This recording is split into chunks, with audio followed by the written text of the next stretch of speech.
Hi, my name's Bill Jex. I'm Provincial Wild Sheep and Mountain Goat Specialist for the province of British Columbia. I'm here to tell you a little bit about how to age thin-horn sheep, a little bit of a guide that myself and Andrew Walker have put together over the years. It's sort of an adaptive thing, so each time you see something like this presentation, it's probably going to be slightly different, but what we hope is that you take home some valuable tips to use in the field. I'm going to go over a little bit about the anatomy of horns, the biology of horn growth. I'll speak a little bit about the history of regulations in British Columbia, and also give you some tips for assessing age on thin-horn sheep specifically, but I'll include some slides on bighorn sheep as well. Finally, some closing recommendations and some references that you can look at home online. A little bit about the biology of horns. Horns are essentially a structure that has a sheath that's made of a keratin product, much the same as your hair or your fingernails, and that lies over top of a skeletal bony horn core. A lot of our native ruminants in British Columbia have them: bison, mountain goats, wild sheep, of course, and other species like pronghorns also grow horns, but the difference with pronghorns is that they shed their horn sheath every year. In British Columbia, our wild sheep and mountain goats, they grow their horns throughout their lifetime, and that horn growth develops patterns. It's affected by seasonality, by species, by nutrition, and that can give us cues in applying what we see in horn growth to management. It can also help you as a hunter better determine the age of animals that you're looking at. And we do that using horn annuli. Now, horns begin to grow at about 6 to 9 weeks of age in wild sheep, and they start with a soft, downy hair coating over top of small horn buds, which later form into a little bit more pronounced horn core, skeletal horn core. Picture that I have here now of the bighorn sheep lamb skulls. The ram is on the right, the ewe is on the left, and you can see the difference in just the size of the horn core. These sheep skulls are 10 weeks old, 10 to 12 weeks old, and you can already see the difference between the ram's skeletal growth and the ewe's skeletal growth. Again, at this age, that horn sheath is very, very fragile, very tough to keep in place, but it will get harder as it grows and as that animal ages. A little bit about the anatomy of horns. Like I said, they're basically a keratin horn sheath over top of a bony horn core. And that horn core is porous on the inside and semi-porous on the outside. Sandwiched in between the layers of that horn sheath and the skeletal structure that we know as hard bone is a layer of tissue that's responsible for growing both the sheath and the horn core itself, because both of them grow throughout the life of the sheep. That happens at an ionic level. Basically, you have a lattice work of collagen, which is a protein-based material, and it transports crystalline mineralized ions and applies them to that skeletal structure. So when we use the term, you may hear the term bony tissue. That's the part that we're talking about. The skeleton grows because crystalline mineral ions are applied to a skeletal structure, that hard mineralized bony surface, and they continue to grow with that. And they grow because that tissue is in there growing both the horn sheath and the horn core. Now, for thin-horn sheep, we see some regular growth patterns. Sheep in the north central and northwest of British Columbia tend to have their longest horn growth in between their first and second year, whereas sheep in the north central and northeast of BC tend to have their longest horn growth between their second and third year. It can be important for somebody who's out hunting, who's been used to hunting in one area and looking at horn structure in one area and then going to the other area to hunt. The reason it's important is because you don't want to directly apply what you know from one area to the other area. There's subtle differences in regions, and that relates to seasonality, it relates to genetics, and it relates to nutritional quality of forage that's available. So as I said, north central, northwest tend to have their longest horn growth between their first and second year. North Central, Northeast tend to have their longest horn growth between their second and third year. For ewes in thin-horn sheep, it's not variable really at all. So they always have their longest horn growth between their first and second year. Again, it's a guideline. It doesn't apply to every ram or ewe that you're going to see, but for the most part, you can draw that as a comfortable assumption. Now, bighorn sheep, of course, have quite a bit larger mass in their horns, and they grow twice the amount of horn length in their first year as what a stone sheep would. The slide I'm showing here now gives you a little bit of an idea. When we align those graphs together, you'll see that in that first year, average growth in thin-horn sheep might be 5 centimeters, whereas already in the first year, the bighorn sheep has doubled that in size. So annuli are formed, the fancy description is it's a cessation in horn growth, but they're formed basically between late October and early April when the green up starts again. It is a slowing and stoppage in horn growth. That's what cessation basically means. And if you think of a stack of styrofoam cups, that is another way to think of how those annuli are formed. They don't just exist on the outer surface of the horn. In fact, they exist all the way through the horn.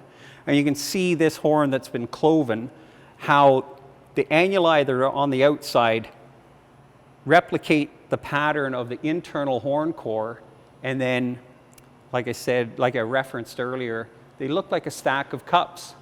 The growth pattern in sheep, a good way to tell when you're looking at sheep to identify an annulus, is to look at that pattern of growth. Again, remembering that between the first and second or second and third year is going to be your longest horn growth.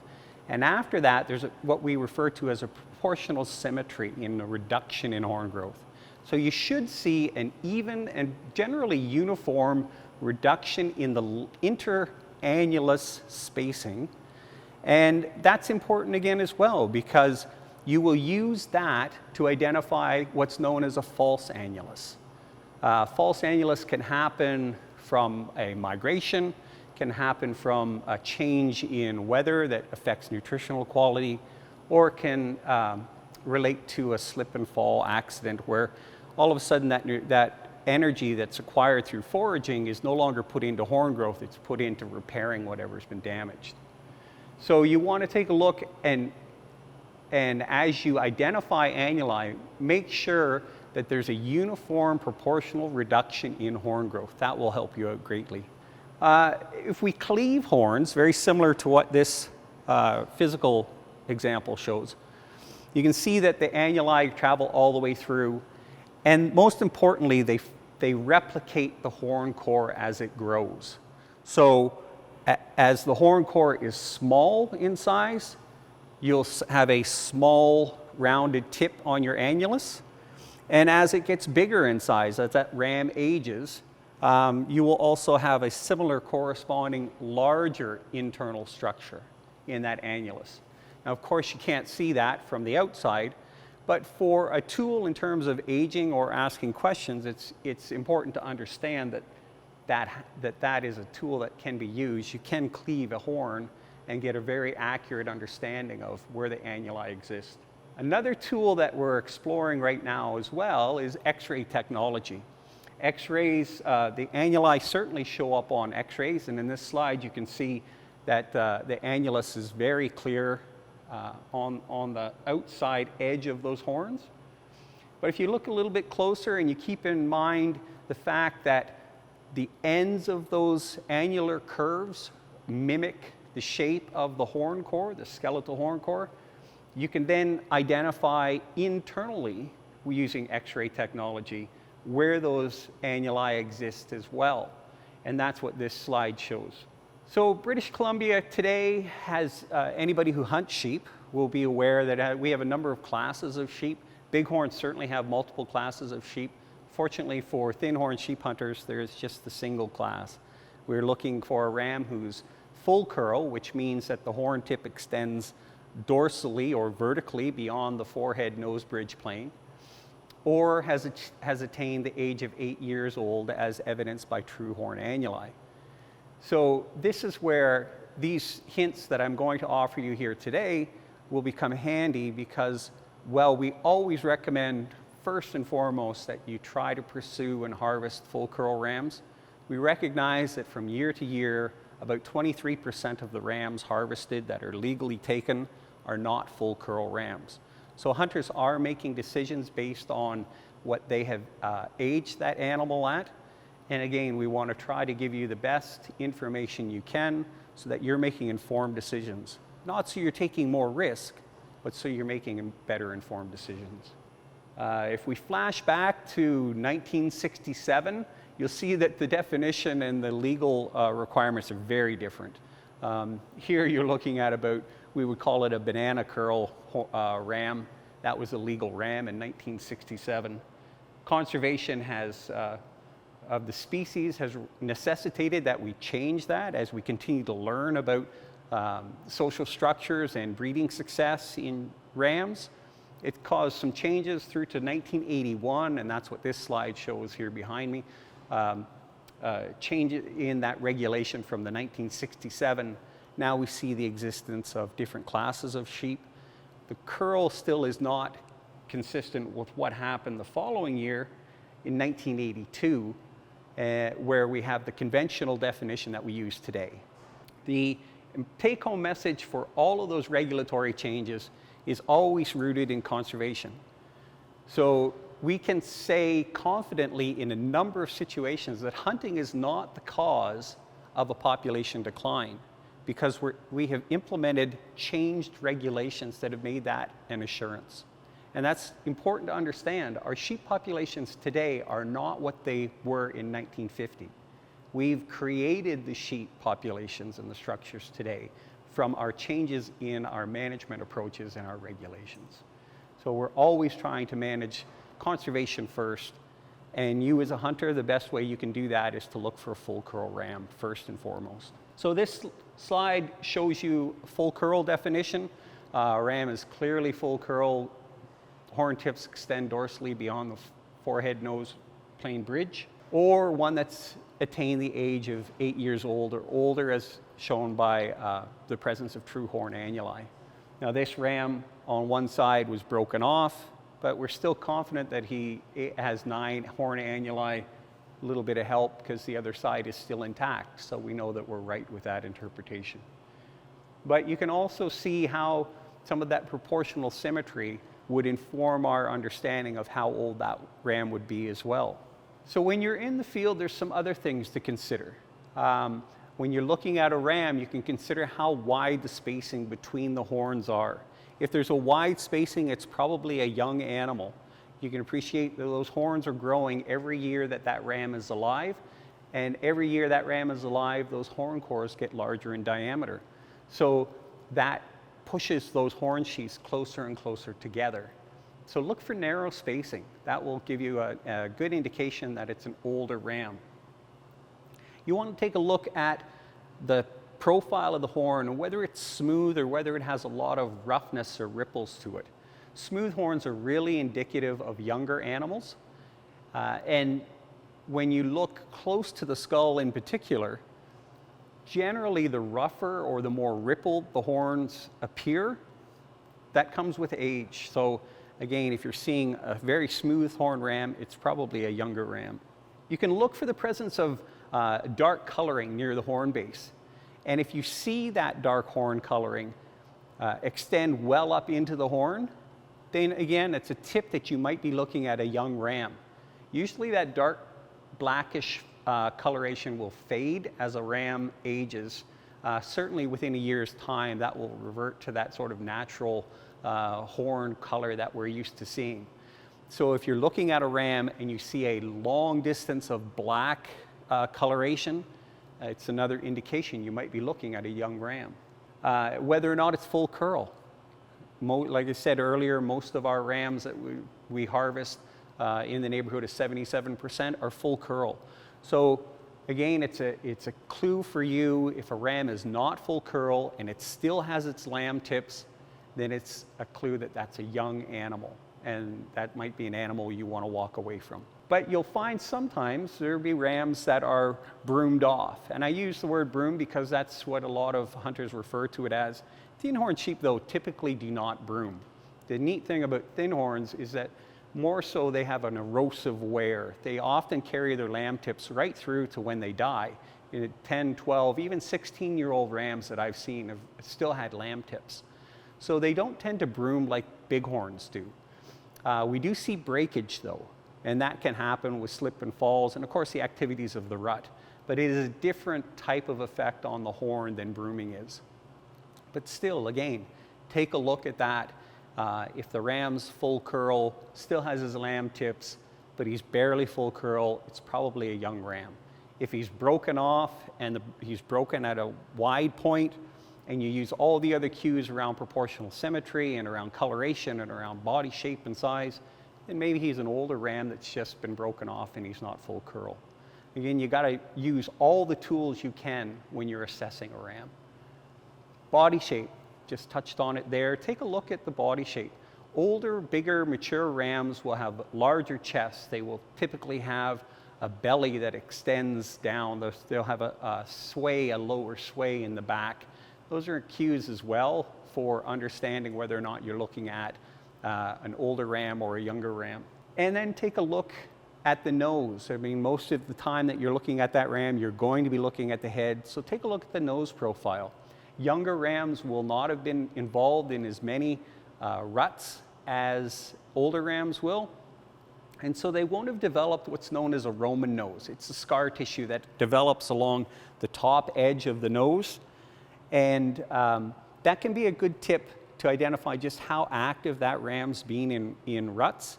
If he's been party to several ruts, he will have developed a bit of a Roman nose. The final thing to look at, I guess, would be the flare of the horns. So horns typically come in 3 different patterns, but all of those patterns, when those rams get older, will have an outward flare. So take a look at where those horn tips end up and if they're flaring out or if they're coming straight forward. That will give you another indication on an old ram versus a young ram. This slide here, beautiful photo of bighorn sheep from Dennis Keto, shows a young ram in the background. You can see those smooth horns. You can see that he has no Roman nose. Clearly a young ram compared to the ram that's in the front. A lot of character to his horns. He certainly has some damage to his horns as well, but take a look at that Roman nose. It's significantly pronounced, and so you certainly can tell from this photo that the ram in the front is the older of the two. When you're looking at horns, keep in mind they're rarely symmetrical. Horns often will grow at different angles. There's different, very similar to you and I, there are right-handed behaviors and left-handed behaviors, and that can change the way that a ram beds down. It can change the way that a ram ruts and rubs. It can change the way a ram forages, and all those sorts of things can change the shape of horns. So keep that in mind. You may not be looking at symmetrical horns when you're looking at a ram, especially from distance. And of course, there's lots of damage that can happen to horns. Sheep, there's slip and fall accidents that happen regularly in their life. And at times, as shown in these pictures, there can be significant damage to those rams. You as a hunter, in deciding whether or not you want to harvest a ram like this, you have to go through that checklist. You have to start thinking about the spacing between the annuli. You have to be concerned about false annuli, especially with damage like what's shown in these pictures. And you've got to think about the body size, the Roman nose, all those other characteristics that older rams will have. Again, the best way is to look for a full curl ram first and foremost, and some of these rams probably would not be something you would choose if that's what you were looking for. This ram in particular, significant breakage. And when you bring a ram like this in, you have to understand the regulations state that it's the regional manager's designate that is responsible for identifying the age for that ram. So you will be taking some risk if you harvest a ram with horns that are as badly broken off as this one. The other thing that can happen is longitudinal damage. That's what this photo shows. On the front surface of the horn, a lot of times you're going to be looking at those annuli, how they carry around the front face. You start on the side, carry around the front face of that horn. But where there's damage on the front of the horn, where that horn sheath has been split, there can be scar tissue developed there. Sometimes that obscures those annuli. So again, be aware of that. Make sure that you're trying to follow that annulus completely around the horn. Get a look at that ram from a number of different angles before you determine whether or not that's an annulus or whether it might be a false annulus. At times, annuli can be really easy to see. So this 6-year-old ram, no question, he is 2 inches above the bridge of the nose. He's certainly full curl. Very easy to see, clear, distinct annuli. But you could tell this is a young ram even before you try to count the annuli because of the horns. They're very, very uniform, smooth horns. There's really very little character to a ram like this, and that will be an indicator to you that it's a young ram. The other thing is to look at the distance between the base of the horn and where that first annulus coming off the skull is. If that's a big distance, again, that ram is growing rapidly through the years, and again, it's probably a young ram. You can also look at rams such as this one, a lot more character throughout the entire growth of his life. Again, his annuli are very easy to judge and see, and you can use that to inform yourself what's a true annulus versus what might be a false annulus. And that's what this slide shows, where these confusing marks are that are arranged in a horn that are a result of something that ram is doing throughout his life stage, throughout his annual life, that will cause these sort of changes, these oddities in a horn sheath. But false annuli, typically, they're a bulge as opposed to a groove, and they do not go completely around a horn sheath. So a couple things you can look at when you're indicating that. And again, to identify a false annulus, keep in mind that even reduction in horn growth pattern that happens. So when you look at that same ram from the front, and this goes back to looking at a ram from different angles, you can see here those false annuli become very clear. They looked compelling from the side, but when you look at the front surface of the horn, there's no ridge, there's no groove. They simply don't exist on that leading face of the horn, whereas the true horn annuli are quite visible. So you want to, again, try to get a look at all those. Use all the tools you can when you're looking at a ram before you decide to harvest it. There's other features, such as what we call a one-year bulge. Now, that happens typically around the birthday of a ram. You can appreciate that a ram's born in May or June. They're 6 months old by the time winter hits. They haven't reached their first birthday until the following May or June, but they will have already established their first horn annulus, their lamb tip annulus. So in their second year, when those horns start to really grow, when those horn cores start to really grow, we see an interesting characteristic that's most pronounced in that sort of year. It's known as the one-year bulge. Another cue for you, especially if you're looking at a ram at distance and you can see that bulge. They do exist in subsequent years, but they're often not quite as obvious as they are in that first year. So again, it's another tool, another reference for you to understand whether you're looking at the growth between year 1 and 2 or the growth between year 2 and 3. Going back to the character rams, those ones that have a lot of rippling, a lot of effect, a lot of unique growth in their horns. It can happen in young rams like this one. This ram clearly has a lot of rippling and character, but very uniform growth. So using your proportional reduction in horn growth, you can tell that this ram is only 7 years old. He only has 7 annuli. He's got a number of false annuli though, and those are things that you want to, specifically be looking for when you're trying to age a ram in the field. Don't just rely on the character of the horn to say that's an old ram. Take a look and challenge yourself around whether or not there's the presence of false annulus. False annuli can be easier to see at times with a ram like this that has a repeated pattern along that front leading edge of his horn. and you can use that as cues to identify where a false annulus would sit. But then again, going back to that interannuli spacing, it just simply wouldn't make sense for a ram to have 2 really short years of growth followed by a couple years of really long growth. So again, it's another cue you can use to just make sure that you're aging a ram correctly.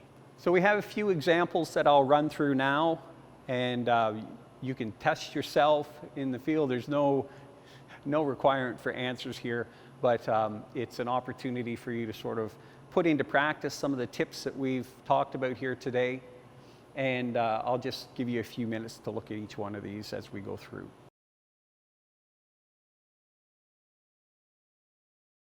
So this ram clearly has a really tight curl. When you're looking at this ram from the side, you can't see the horn base. The horn tip has come around and it's obscured that. You might be able to easily tell that he's full curl because the horn tip has extended beyond the forehead nose plane bridge, or maybe you're not certain, and that's fine. Take a look at the age involved with this ram, and use those cues that we talked about, the interannuli horn spacing, so the even reduction between annulus to annulus.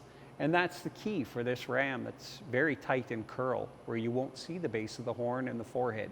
But another cue as well that can be helpful for a ram like this slide that shows the internal curve of a horn. And if you picture in your mind an octagon, how those changes in direction come with different angles, they're pretty easy to see. Well, sheep horns are like that as well. Remember, they're a stack of styrofoam cups. And each year they grow at a slightly different angle because the skeleton underneath that shapes those horns continues to grow while the horn sheath does not. So you can look at that inside curve, the inside of the horn, and you can think of that octagon in your mind, and that will help you also identify what's a false annulus versus what's a real annulus. Because the corners of those that octagon image will align with those annulus, those annuli. So back to ram 4, thinking about that internal curvature, and you can see how clearly those annuli appear when you look at that internal curve and think of that octagon structure.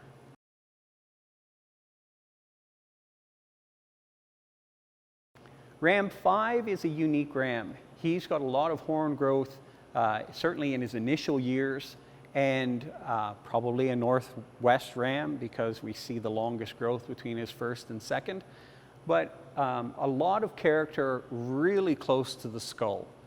And clearly he's 8 years old. The annuli are very clear up to that point, but he's probably older. And using those tools around the groove and the coloration of the groove, the symmetry between the annuli and that internal octagon shape, you can envision that this ram is probably 10 years old. So here in ram 5, the slide shows a close-up of that character that's next to the skull. Again, the first look at it, we can tell that ram pretty clearly has at least 8 annuli. But how many more does he have? Is this a 9 or a 10 or a 12-year-old ram? So this slide, you can see there's some repeated characteristics in horn growth. There is a small lip that seems to appear for this ram before he develops his annulus.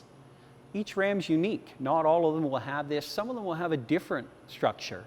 But you can use those cues as well to help you when their annuli are really tightly spaced together close to the skull to identify whether a ram is 8, 9, 10, or 11 years old.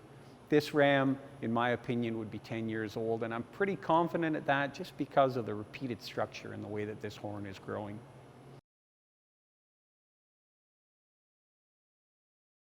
Ram 6, using what we've sort of learned so far, you can see just how smooth those horns are. Probably a young ram. But there's a couple features in this horn that might lead you to think that he's older. And if you take a look partway through the horn, you'll see something there. Is that an annulus or is it a false annulus? So it's that same ram, ram number 6, and I've marked where the false annuli are. You can see that 2 false annuli that exist between the 4th and the 5th true horn annuli might be the ones that you're thinking about having difficulty from distance in the field, identifying whether or not they are a true or a false annulus. But you need to keep in mind the fact that if a ram gets injured and develops a short growth year, it will occur in that year. If they survive that year, horn growth typically returns still in the sense of proportional symmetry, but it will return back to that normal growth pattern. So in the case of this ram, ram number 6, the 2 false annuli clearly are not aligned in a pattern that would lead you to believe that it was an injury, because he would have 2 years of poor growth, and that typically does not happen. So keep those sorts of things in mind when you're judging rams from distance and looking at a false annulus, or whether an annulus may or may not be a false.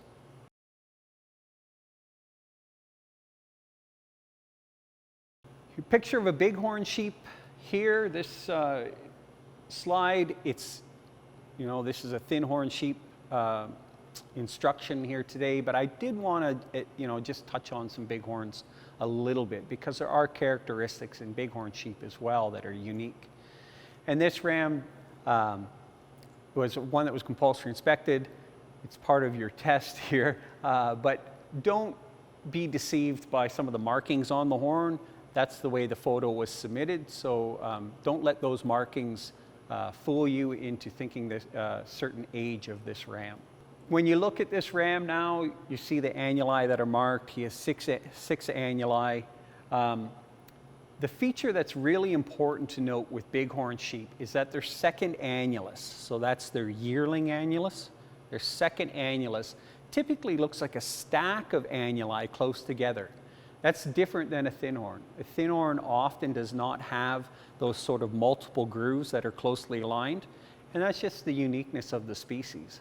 So when you have a ram in hand and the lamb tip is broken off and it's a bighorn, and you see stacked annular grooves like what's highlighted in this picture, then that can be a good indication that that's the second annulus. It can help you understand whether that's a 6-year-old or a 7-year-old bighorn sheep you're looking at. Now that applies to BC bighorn sheep and some of the northern US states, but not a lot of the southern ones. As you move south in geography and latitude, you get different seasonality, and that affects the way horns grow at those different latitudes. This picture, a desert bighorn sheep that was harvested by a friend of mine's son, and I trust his aging because I'm not a desert bighorn sheep expert, but I wanted to include this one because it shows that across the range of bighorns, you can see those multiple annular grooves developing at that second annulus. So again, it's another comfort reference point. You can also, in this one, see between the 3rd and the 4th annulus, that really short year of growth. And then between the 4th and 5th year, that growth returns back to the normal pattern. The way that I interpret this is that this ram he had an injury when he was in his 3rd year.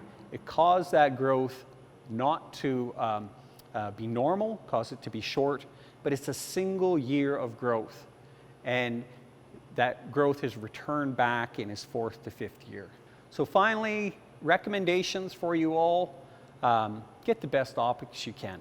You know, as you get that birthday disease, you start getting older like myself, you really need high quality optics to be able to identify some of the details we're talking about here, identify those false annuli. So you do yourself a favor in spending a little bit more money to make sure you've got the best optics you can. Get as close as possible. Think of our grandfathers that were hunting sheep using open sights. They were 100 yards away. There's no reason today with our technology and our camo and our, everything that we have at our disposal today that we can't get close. I really respect the people that can make those long-range shots, but for the conservation and of sheep and for the general populace of sheep hunters, get as close as you can. It's just in your best interest and in that ram's best interest. take your time and be patient. Some of the cues that we're looking at, you know, the spacing between the horns, whether or not he's got a sag in his belly, how the other rams react to that individual, all are cues around whether or not that's an old ram or a young ram. So take your time so you can absorb all that other information. It will only help you make a better decision. And when you're doing that, get as many looks at as many different angles as you can. That might mean that you sit there for a longer time watching that animal move, or it might mean that you have to move to get into a better position. So as you move, just make sure you take every opportunity you can to get as many looks at as many different angles of that ram, both his head and his horns, so that you have an idea of that annular spacing, so you can see if there's false annuli present. Look at the body shape. Look at the way that the other rams interact with them.